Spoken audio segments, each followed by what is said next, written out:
All right, now we're going to talk about melting our butter for our mozzarella pepperoni bread. We're going to go ahead and have our little unit turned on, put a pan on, let it warm up some. We're going to need about 3 tablespoons. So we're going to measure out 3 tablespoons. I'm just going to drop that in there. So start melting some on contact. Like I said, it's always a good thing to have the heater already turned on when you do this.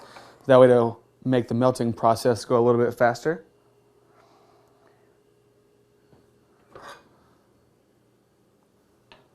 All right, now we're going to talk about heating up our garlic. We've got the butter melted. We have our 2 or 3 cloves of garlic already chopped, so we're just going to throw these right in there.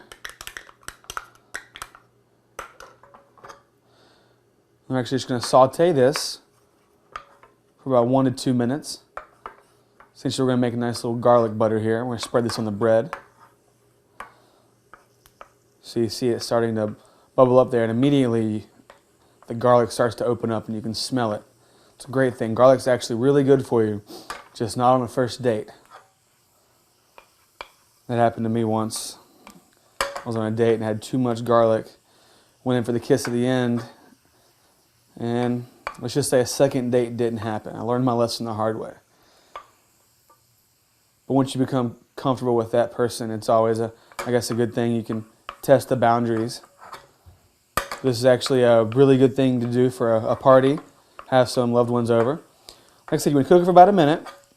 Wait for it to start to become transparent. And then we're going to go to our next step.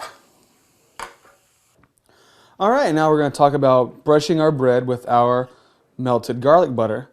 So it's always nice to have a brush on hand. If you don't, you could always drizzle it on there. You're going to stick the brush in there and just lightly coat all the pieces of bread. Another way you can do it when I first started cooking is I would just take the bread and dip it in the butter. It's not always the healthiest for you, but it tastes pretty darn good.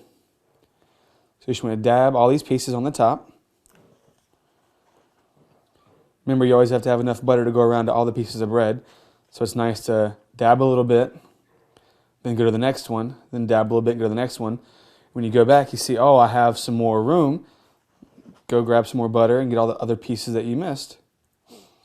That way, when you get to the end, you won't have some pieces that are lacking butter. And there you go.